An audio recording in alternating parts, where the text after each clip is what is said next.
Ол күні үйге келгенімде жұбайым кешкі асты дайындап жатқан. Қолынан ұстап, бір маңызды нәрсе айтуым керек дедім. Қасыма отырды. Айтатындарым оның жүрегін ауыртатынын түсініп тұрдым. Бірақ қанша қиын болса да айтуым керек деп ажырасайық дедім. Ашуланбады да, қарсы сөз де айтпады. Себебін сұрады. Еш нәрсе айта алмағаныма ашуланды. Басқа біреуді жақсы көретінімді қалай айтатынымды білмедім. Сол күні басқа еш нәрсе сөйлеспедік. Ол болса түнімен жылап шықты. Бірге өткізген 10 жылдан кейін ажырасу қиын болатыны түсінікті. Оның алдында өзімді кінәлі сезінгенім үшін оған көлік, үй, компаниямның 30% үлесін беретінімді рәсімдейтін келісім шарт дайындап қойдым. Бірақ ол оған бір қарады да жыртып тастады.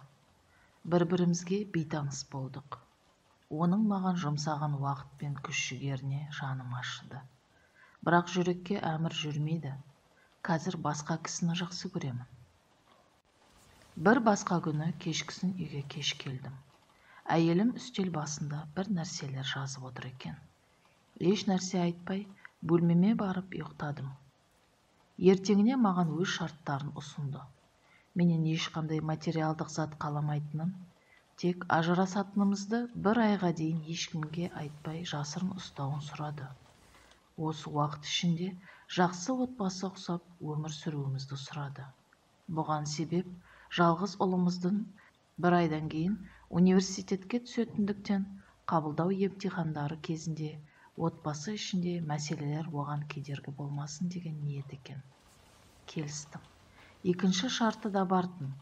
Үйленген күні есіктен үйге оны қолыма алып кіргенімізді есіне түсіру. Бір ай бойы оны қолыма алып бөлмемізден есікке дейін апаруымды сұрады. Басында есінің ауысқанын ойладым, бірақ өткен жылдардың құрметіне келістім. Сол күні сүйіктім Ребеккаға әйелімнің осы шарттар туралы айтып едім, күліп жіберді де, әйелімнің бір қияли екендігін айтты. Ақыры әйелімен ажырасатыныма сенімді болғандықтан ол да келісті. Бірінші күні ешбір сезімім қалмаған әйелімді құшағыма алу қиын болды маған. Көтергенімде артымызда тұрған ұлымыз бізге қарап қуанышын жасыра алмады. Бір-біріңізге деген сезімдеріңіз қандай күшті деп күлімдеп тұрды. Сөздері ішімді күйдірсе де, келіскеніміздей әйелімді үйдің есігіне дейін 10 метрдей қашықтықты құшағымда апардым. Ол болса көздерін жұмып қойып, құлағыма ұлымызға ажырасатынымызды айтушы болма деді. Мен де оған қарап жарайды дедім. Оны есікке дейін апарып, үйден бірге шықтық. Ол автобус аялдамасына барып, жұмысына баратын автобусын күтті. Мен болсам өз жұмысыма кеттім. Екінші күні бұл ойынымызды ойнау оңайырақ болды. Оған көптен бері назар аудармағанмен, оның бетіне түскен майда әжімдерді енді байқадым. Шаштарында да ақ шаштар пайда болды. Өткен жылдардың іздерін көру ойландырды. Төртінші күні оны құшағыма алғанымда бір сенімділік сезімі ұялады ішімде. Маған өмірінің 10 жылын сыйлаған әйел, 5-ші күні ішімдегі сезімдер күшейе бастады. Ребеккаға бұл туралы айтпадым. Әйелімді күннен күнге тасу оңай көріне бастады. Бір күні оның не киім киетінін ойлап тұрғанын көрдім. Бұрынғы киімдерінің бәрі үлкен болғанын айтты.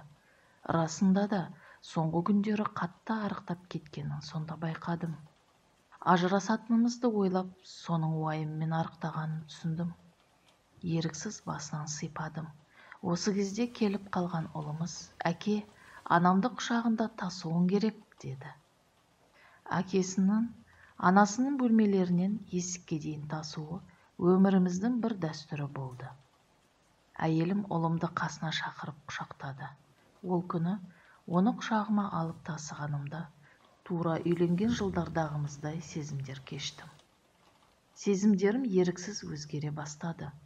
Соңғы күні оны есікке дейін апарғанымда, Одан барлық қиыншылықтары үшін кешірім сұрадым. Ол күні Ребеккаға барып ажыраспайтынымды айттым. Отбасымыздың әлсірегені сезімдердің жоқтығынан емес, бір-біріміздің қадірімізді ұмыта бастағанымыздан екенін түсіндім. Үйге қайта жетуге асықтым. Жолдан гүлдер сатып алып, араларына «Сені өмірімнің соңына дейін құшағымда таситын боламын» деп жаздым. Үйге бара салып, бөлмемізге қарай жүгірдім. Әйелім төсекте өлі жатыр еді. Ребеккамен жүріп, әйелімнің соңғы айлар бойы обыр ауруымен арпалысқанын да білмей қалдым. Өміріне санаулы күндер қалғанын білген үшін мені ұлымыздың теріс көртартпалықтан қорғауға тырысты. Ең болмағанда ұлымыздың есіне жақсы бір жұбайы болып қалуын қалады. Құрметті оқырмандар, егер де осы өмірден алынған әңгіме сіздерге ұнаса, қазақша контентті лайкпен қолдап, видеоның астындағы подписаться деген сөзді басып қойыңыздар. Егер де айтарыңыз болса, пікірлеріңізді комментарийға жазып кетсеңіздер, бізге өте қызық болар еді. Сіздермен бірге болған Білім ТВ арнасы және де мен Темірбай Гүлжанат. Келесі әңгімелерде кездескенше сау болыңыздар.